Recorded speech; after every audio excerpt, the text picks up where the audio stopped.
എന്റെ ദൈവങ്ങളാണ് സത്യം. ഈ പണിക്കർ പറഞ്ഞാൽ കുറി തെറ്റിൽ. മുത്തപ്പനെ വിശ്വസിച്ചാൽ മുത്തപ്പൻ രക്ഷിക്കും. അവിടെയുള്ള പാറക്കല്ലുകൾക്ക് വരെ വിളിച്ചാൽ വിളി കേൾക്കുന്ന ശക്തിയുണ്ടത്രേ. അതെന്താ പണിക്കരെ അവിടെ മാത്രം ആ പാറക്കല്ലുകൾ ഉണ്ടായത്? ആ, അതൊരു വലിയ കഥയാണ്. പണ്ടൊരിക്കൽ അന്യനാട്ടിൽ നിന്ന് മുത്തപ്പൻ എന്നൊരു ഭിക്ഷക്കാരൻ ഈ നാട്ടിലെത്തി. ഒന്ന് കിടന്നുറങ്ങാൻ സ്ഥലം വേണമെന്ന് പറഞ്ഞു വന്ന മുത്തപ്പനെ ഈ നാട്ടിലെ രാജാവ് കളിയാക്കി. എന്നിട്ട് നിലയില്ലാത്ത ഒരു കുളം കാണിച്ചു കൊടുത്തിട്ട് പറഞ്ഞു, ദേ അതിനകത്ത് കിടന്നുറങ്ങിക്കോളാൻ. ഒന്നും ഉരിയാടാതെ നാട്ടുകാർ നോക്കി നിൽക്കെ ആ മനുഷ്യൻ കുളത്തിലേക്ക് ഇറങ്ങിപ്പോയി. രാവിലെ സൂര്യൻ ഉദിക്കുമ്പോൾ കാണുന്നത് കുളമാകെ ഉരുളൻ പാറക്കല്ലുകൾ കൊണ്ട് നിറഞ്ഞ് അതിനു മുകളിൽ കിടന്നുറങ്ങുന്ന മുത്തപ്പനെയാണ് നാട്ടുകാർ കണ്ടത്. അങ്ങനെ ആ സ്ഥലം മുത്തപ്പൻ കാവായി. അവിടെയുള്ള പാറക്കല്ലുകൾ പട്ടിൽ പൊതിഞ്ഞ് ഓരോ ദിവസവും ഓരോന്നായി കെട്ടണം. അങ്ങനെ 101 തികയതിനു മുമ്പായി നമ്മുടെ ആഗ്രഹം സാധിക്കും. നീ ഇന്നു മുതൽ തുടങ്ങിക്കോളൂ, നിന്റെ ബാലൻ വരും. മുത്തപ്പനാണ് സത്യം.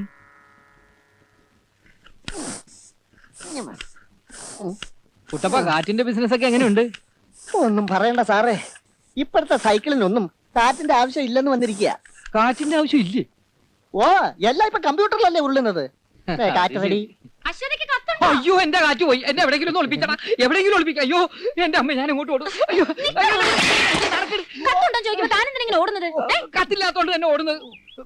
സത്യം പറഞ്ഞ ഇന്ന് വരെ അശ്വതിയുടെ പേരിൽ ഒരു കത്തും തപാൽ ഓഫീസിൽ വന്നിട്ടില്ല. വന്നാ ഞാൻ തരാതിരിക്കുവോ? ഇല്ല. ഇങ്ങനെ കുത്തിനു പിടിച്ച് കത്തുണ്ടോന്ന് ചോദിക്കുന്ന ആരെങ്കിലും കണ്ട നാളെ എന്റെ പണി പോകും. അശ്വതി പൊയ്ക്കോട്ടെ, നിങ്ങളെ കൊണ്ട് എനിക്ക് ഒരു ഗുണമില്ല. ബാലേട്ട് എനിക്ക് എഴുതുന്ന കത്തൊക്കെ നിങ്ങൾ എനിക്ക് തരാതിരിക്കുന്നതല്ലേ? ഞാൻ തരാതിരിക്കും? ഈ ചിന്നമണിക്ക് എന്തിനാ നിന്റെ വാലേട്ടന്റെ കത്ത്? ഒരു കാര്യം ചെയ്യും, എങ്ങനെയെങ്കിലും അവന്റെ അഡ്രസ് തപ്പിപ്പിടിച്ച് അങ്ങോട്ടൊരു കത്ത് തരും. അപ്പൊ മറുപടി വരും. ഞാനത് കൊണ്ടുവന്ന് അറേഞ്ച് ചെയ്യാം. എനിക്കറിയാം, ബാലേട്ട് എനിക്ക് എഴുതാറുണ്ട്. എന്നെങ്കിലും ഒരിക്കൽ എന്റെ കയ്യിൽ ആ കത്ത് കിട്ടും, നോക്കിക്കോ. ഞങ്ങളെ പറ്റിക്കാനേ ദൈവം വിചാരിച്ചാലും സാധിക്കില്ല. പിന്നെയല്ലേ ഒരു പോസ്റ്റ്മാൻ.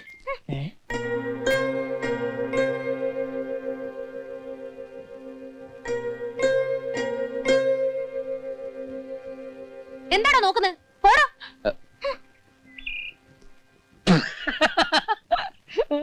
കുത്തിന് പിടിക്കാഞ്ഞ ഭാഗ്യം.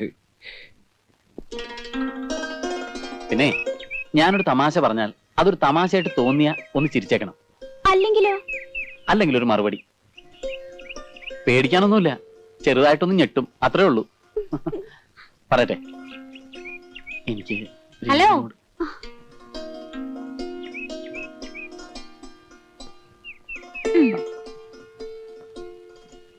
എന്താ രണ്ടുപേരും കൂടി പ്രേമിക്കുക? അയ്യേ, ദാസേട്ടൻ എന്താ ഇന്ന് പാലും വണ്ടി എടുത്തില്ലേ? എടുത്തു. അല്ല അല്ല, ഈ പാല് റിപ്പയർ ആയതുകൊണ്ട് അല്ല, വണ്ടി റിപ്പയർ ആയതുകൊണ്ട് പാല് റിപ്പയർ ആയി. അല്ലല്ല, ഈ വണ്ടിയും പാലും ഒക്കെ ഇപ്പൊ റിപ്പയർ ആയി. പോരെ?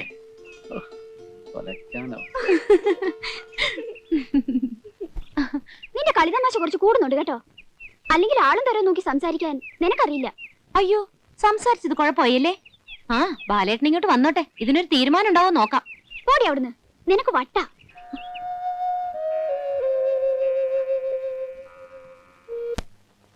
ദാസാ, നീ വന്നാ ചോദിക്കട്ടെ. എന്തോ? നീ കാറിനകത്തൊരു മദാമയം കയറ്റി എങ്ങാണ്ടൊക്കെ വട്ടം കറങ്ങിന്ന് കേട്ടല്ലോ. വട്ടം കറങ്ങിയൊന്നുമില്ല. അവര് കലാമണ്ഡലത്തിലേക്കുള്ള വഴി ചോദിച്ചു, ഞാൻ നേരെ അവിടെ കൊണ്ടുവന്ന് ഇറക്കി. നീ അവരുടെ ഏത് ഭാഷയിലാ സംസാരിച്ചേ? ഇംഗ്ലീഷില്. അപ്പൊ നീ ഒരുപാട് കഷ്ടപ്പെട്ട് കാണുമല്ലോടാ ദാസാ.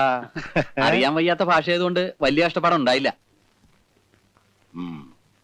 ബാലന്റെ അമ്മ പഠിച്ചിരുന്നത് ഡൽഹിയിലാ. എന്താ അവരുടെ ഇംഗ്ലീഷ്? അവിടെ ബന്ധത്ത് ജനിച്ചു എന്നല്ലാതെ അവളെ വിവാഹം കഴിക്കാൻ എനിക്ക് എന്താ ഒരു അർഹത? 2ാം ക്ലാസ് പോലും പഠിക്കാത്ത ഒരു നാട്ടിൻപുറത്തുകാരനോടെ കഴിയാൻ അവൾ ഒരുപാട് ബുദ്ധിമുട്ടിയിട്ടുണ്ടാവും. അതുകൊണ്ടായിരിക്കും നേരത്തെ അങ്ങ് പോയത്. ബാലൻ 6 വയസ്സുള്ളപ്പോഴാ രേണുവിനെ പ്രസവിച്ചത്. ഇവക്ക് 3-4 വയസ്സായപ്പോഴാ ഞാൻ 4-5 ഇംഗ്ലീഷ് വാക്ക് പറയാൻ തന്നെ പഠിച്ചത്. അല്ല, പ്രസവിക്കാനിപ്പോ ഇംഗ്ലീഷ് പഠിക്കണമെന്നൊന്നുമില്ല. അല്ല, പ്രസവിക്കാൻ ഇംഗ്ലീഷ് പഠിക്കണോണ്ടും കുഴപ്പമില്ല അല്ലേ?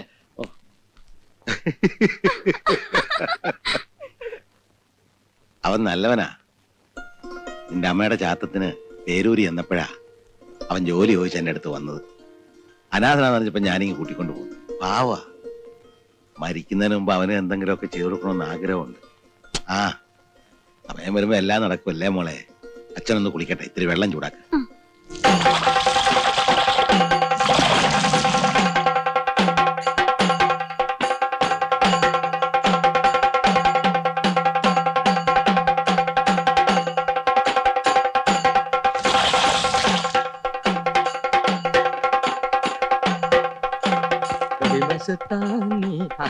സാറെന്താ ഇവിടെ നിൽക്കുന്നത്? അങ്ങോട്ട് പോണില്ലേ? എന്താ ഇവിടെ? എന്ത് പറയാനാ എന്റെ സാറേ, മരിച്ചുപോയ ഒരുത്തൻ തിരിച്ചു വരാൻ വേണ്ടി ആനയെ കൊണ്ട് 101 കുടം വെള്ളത്തിൽ ആ പെങ്കൊച്ചിനെ കുളിപ്പിക്കുക. പെണ്ണിനും തന്തയ്ക്കും വട്ടെന്നല്ല, എന്താ പറയാ.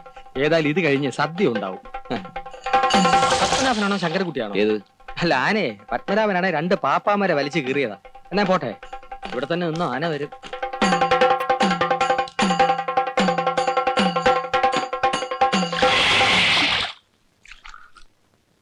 എന്തേ 101 കൊടുത്ത് നിർത്തിക്കളഞ്ഞേ? 1001 ആവായിരുന്നില്ലേ? ചന്നി കയറി ചാവായിരുന്നു. ചുക്ക് കാപ്പിയ, ഇത്തിരി കുടിച്ചോളൂ, പനിക്ക് ഇത്തിരി ആശ്വാസം കിട്ടും. കുടിക്കാനാ പറഞ്ഞേ. ഞാൻ കൊടുത്തോളാം. ഇത് കുടിക്കില്ല കുട്ടിയെ, ഇതിന്റെ തലയിലെടുത്ത് വേറെയാ. എഴുതിയ ദൈവത്തിന് പോലും അതിപ്പോ വായിക്കാൻ ബുദ്ധിമുട്ടാ. അല്ല പിന്നെ അനുഭവിക്കുക എന്നെ ഇല്ലണ്ടപ്പോ എന്താ ചെയ്യാ? സാരമില്ല, ഉറങ്ങിക്കോളൂ. ഓം ഹ്രീം സ്വാഹ. ഓം സ്വാഹ.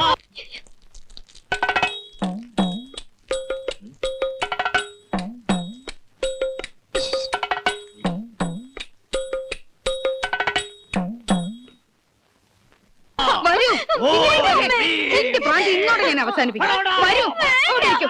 ഇരിക്കാൻ, അങ്ങോട്ട് കെട്ടുപണിക്കരെ എന്നെ ചതിക്കാനാ. 11 ശൈവഭൂതങ്ങളെയും അവരുടെ മരുമക്കളെയും ഞാൻ കെട്ടിയ ഈ ഉറുക്ക് ധൈര്യത്തില് കയ്യിൽ കെട്ട്. ഇനി ഒരുത്തന്റെ ചിന്തകളും ഇവളെ ബാധിക്കുകയില്ല.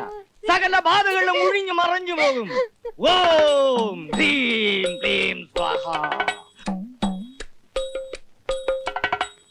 ഒരു ചെമ്പ് ശുദ്ധമായ ജലം കൊണ്ടുവരൂ.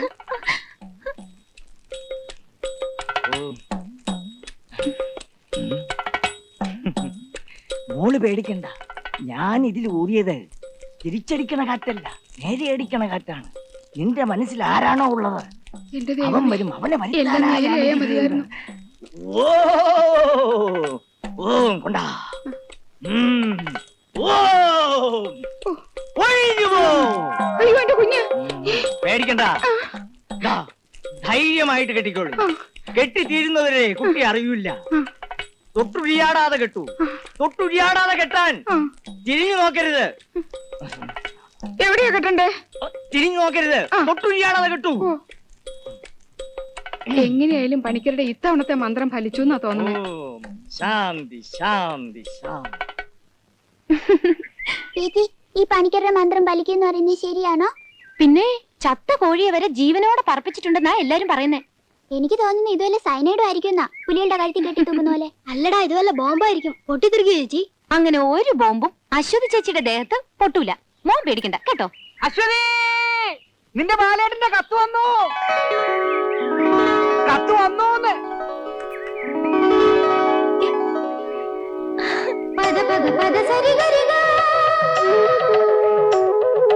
സരി ഗരി ഗരി സദ പദ സരി ഗരി ഗരി സദ പദ നി സരി പദ ന പദ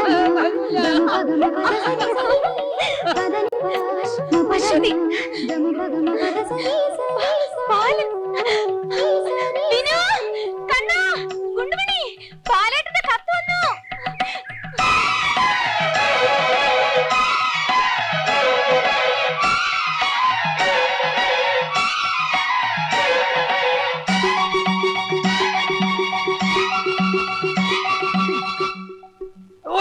എന്റെ അമ്മ.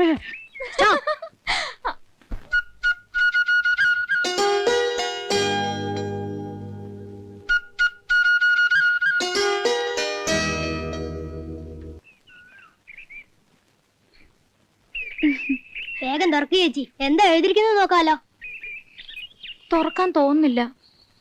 കാത്തിരിക്കണ്ടെന്നോ മറ്റോ എഴുതിയിട്ടുണ്ടെങ്കിലോ? അങ്ങനെ എഴുതിയിട്ടുണ്ടെങ്കിൽ ബാക്കി കാര്യം ഞങ്ങൾ ഏറ്റു. ചേച്ചി പൊട്ടിക്ക്. എന്നാ തുറക്കട്ടെ.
എന്ത് വിഡ്ഢിത്തരാ നീ കാണിക്കുന്നത്? ഈ പാവത്തിന് തല്ല നാണമില്ലേ? എന്നെ പറ്റി അവനോട് ആരാ പറഞ്ഞേ? തൊട്ടുപോരുത്.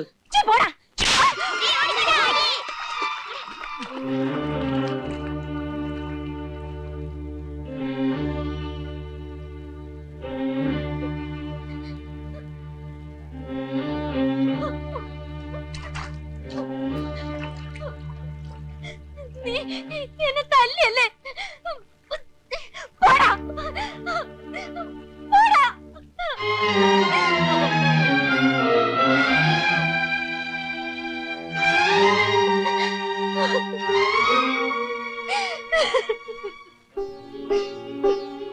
വയ്യ ബാലേട്ട, ഇങ്ങനെ കാത്തിരിക്കാൻ വയ്യ. എല്ലാവരും എന്നെ പരിഹസിക്കുന്നു. വയ്യ.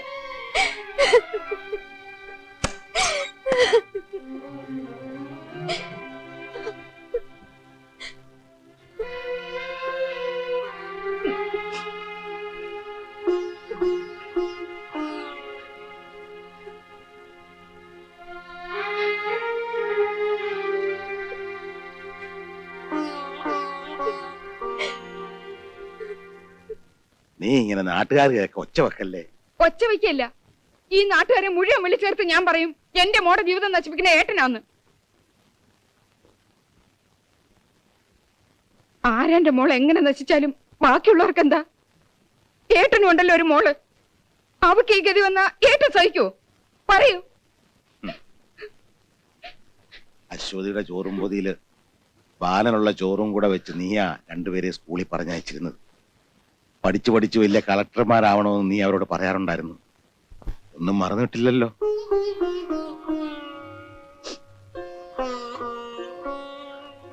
അമ്മയില്ലാതെ വളർന്ന എന്റെ കുഞ്ഞുങ്ങൾക്ക് നീ ഒരു അമ്മയായി. വലിയ വലിയ മോഹങ്ങൾ നീ വെച്ച് പുലർത്തിയപ്പോഴും ഞാൻ അത്രത്തോളം ഒന്നും ആശിച്ചില്ല.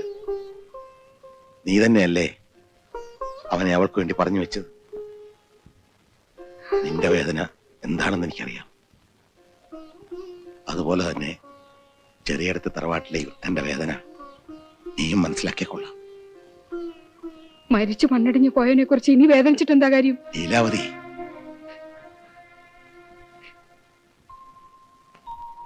അവള് മറ്റൊരാളെ വിവാഹം കഴിച്ച് ജീവിക്കുന്നതിലും ഭേദം എന്റെ മോന്റെ ഓർമ്മകളുമായി ഭ്രാന്ത് പിടിച്ചു മരിക്കുന്നു. ചേട്ടാ,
പെണ്ണിന്റെ ജീവിതം നശിപ്പിക്കുന്നത് ഇയാൾ ഒറ്റ ഒരുത്തനാ.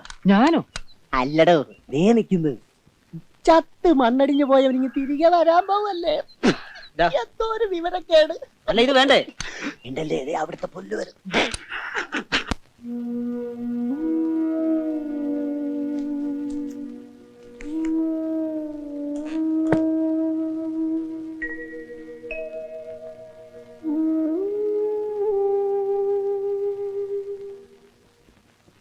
ബാലന്റെ പിറന്നാളിന് ഇനി 7 ദിവസം കൂടിയുള്ളൂ. വർഷം തോറും നടത്താറുള്ള ഇത്തവണയും ഭംഗിയായി നടത്തണം. ഇങ്ങനെ എത്ര കാലം എന്ന് വെച്ചിട്ടാ അച്ഛൻ വഴിപാട് നടത്ത? വേണ്ട, ഒന്നും വേണ്ട. പാലേട്ടൻ വരുന്നെങ്കിൽ കണ്ടാ മതി. ഈ കാത്തിരിപ്പ പാലേട്ടൻ ഇല്ലാത്തതിനേക്കാൾ കൂടുതൽ ദുഃഖം. നന്നാവാനാ ഞാൻ അവനെ തല്ലിയത്. ആ തെറ്റ് ക്ഷമിച്ച് എനിക്ക് മാപ്പ് തന്ന് അവൻ തിരിച്ചു വരട്ടെ. മോളെ അച്ഛന് അച്ഛന്റെ മോനെ കാണണ്ടേ, മോക്ക് ചേട്ടനെ കാണണ്ടേ? അവനെ ദൈവത്തെക്കാളേറെ സ്നേഹിക്കുന്ന ഒരു പെൺകുട്ടി ഇവിടെ ഇല്ലേ? അവക്ക് അച്ഛൻ കൊടുത്ത വാക്ക് പാലിക്കണ്ടേ? പാലേട്ടൻ വരണം. എന്നാലും അച്ഛന്റെ ഈ വേദന കാണാൻ എനിക്ക് വയ്യ. അച്ഛൻ ഇത്തിരി വെന്താലും സാരമില്ല, അവൻ മരണം. അതിനുവേണ്ടി എത്ര കാരുണ്യമില്ലാത്ത ദൈവമാണെങ്കിലും ശരി, വഴിപാട് നിവേദിച്ച് ആ പാത ഞാൻ മൂടും. അത് കാണുമ്പോ ദൈവം കണ്ണടച്ച് കളയുമെന്ന് തോന്നുന്നുണ്ടോ? പ്രാർത്ഥിച്ചു, നീയും പ്രാർത്ഥിച്ചു.